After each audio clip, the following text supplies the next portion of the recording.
All right, fellas, last but not least, we have seen a variety, the vast majority of the nationally ranked prospects in the country already come off the board in anticipation of signing week, but there's still a number of top 10 prospects left uncommitted. And obviously, we're going to begin that with the number one overall prospect, Aj Dybantsa.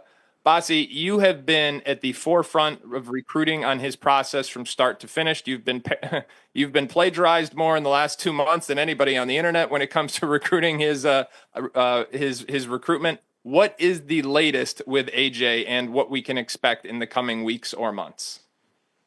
The latest is that AJ and his father have both confirmed that he won't be signing early, but I don't think we're going to have to wait too far past the early signing period for him to have his decision. It could be as early as the end of this month, but I would bet more on early December than maybe mid-December as the very latest for his decision the way things are going.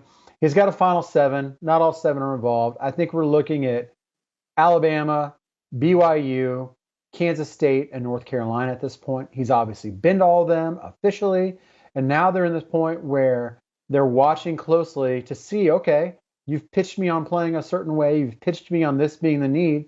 Let's see if that's actually what I see when I watch you. And I know everyone talks about NIL, and there's been some crazy NIL speculation around AJ. And yes, he's going to get a nice bag. There's no question about that. The number one player in the country who is extremely marketable is going to do pretty well NIL.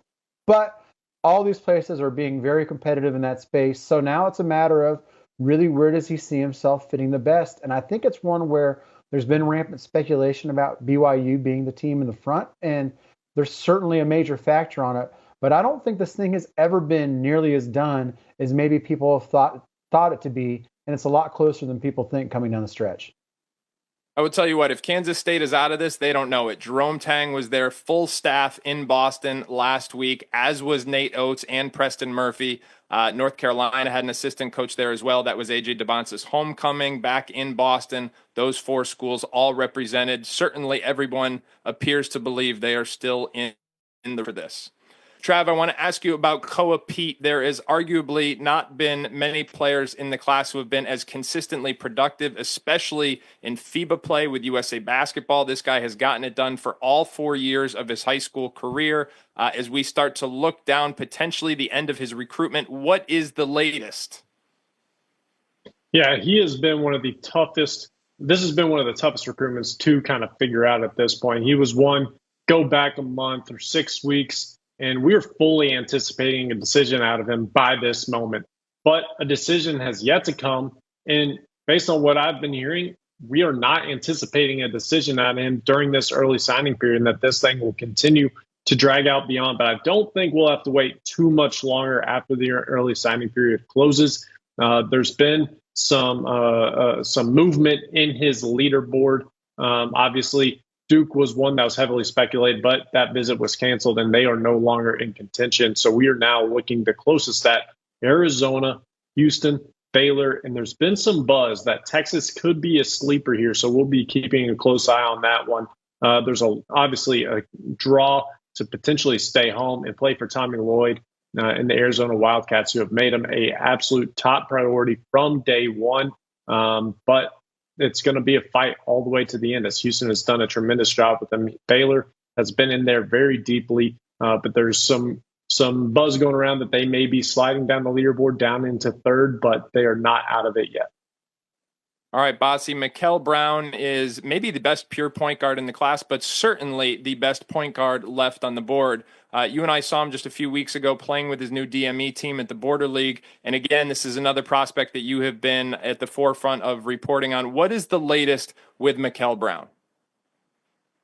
So he's not going to sign early and had initially planned to wait all the way through the spring, but I don't think he's going to end up waiting that long. I think that we could maybe see something, at least during the season, whether that be mid-January or somewhere like that. I don't see this going to March or April. So it is going to be a little bit of a shorter timeline on this. There's been a lot about buzz about Louisville. They're certainly in the mix. Alabama and Ole Miss have been in there. Georgia Tech is still doing a lot of contact. Kentucky was really pushing hard early. I think maybe they're not quite as in there as much now. But, I think Louisville is certainly a team to watch. But, things aren't done until they're done. I believe he'll take another visit to them. in maybe December. But the big news here is that wherever he ends up, we aren't looking at having to wait all the way until March or April for him to decide. All right, fellas, I want to ask you both about Caleb Wilson because, Travis, you were championing his cause early on. Bossy, you've been in to see him practice this fall. But, Trav, I want to go back to you because it seems his recruitment has been back and forth a little bit, where Arkansas looked like the clear leader this summer, yet we don't have a decision here on National Signing Day. What do people need to know about this five-star forward and his process at this point? Yeah, John Calipari entered this when he was at Kentucky as the favorite to land Caleb Wilson. And obviously, John Calipari moved to Arkansas, and Caleb was supposed to visit Arkansas just a couple of weeks ago, but he postponed the visit. So now it is supposed to be back on for this weekend. So he's got a massive weekend ahead of him. And the other teams that I'm hearing are mostly involved are North Carolina, a team that he took another unofficial visit to this fall. And they have been picking up some serious traction and buzz around him in his recruitment. But so has Kentucky. Mark Pope really prioritized him this summer after getting the job and has reestablished Kentucky as a serious contender in this recruitment. And now, depending on the source you talk to, you kind of get a different answer on who people think leads as of this moment. The consistent two right now are North Carolina and Kentucky. But I will say Ohio State could be a sleeper here. Jake Diebler and the Buckeyes are involved. They just got him on an official visit just a couple of weeks ago, and they are remaining in contact. And there's some connections to Caleb Wilson that could ultimately play into their favor. Bossy, want to ask you about Chris Cenac here. Not many big men, maybe not many players, have helped themselves more in the last 6 months. He had a terrific summer, been one of the breakout players in that Puma Pro 16 circuit, and now he's got a long list of potential suitors. Is there a time frame or any favorites that have emerged yet? Yeah, a couple. One, he's another one who had been committed to playing out the entire process and maybe waiting until March or April. He is going to be coming off the board much earlier than that. If any of these guys we're talking about could sneak in a decision by the end of the early signing period, he might be the guy. What's interesting is I think all along we kind of just assumed that at the end of the day he would end up back home at LSU. And while Matt McMahon and his staff are certainly very formidable in this recruitment and going to be there till the end, it is not a sure thing that he ends up at LSU.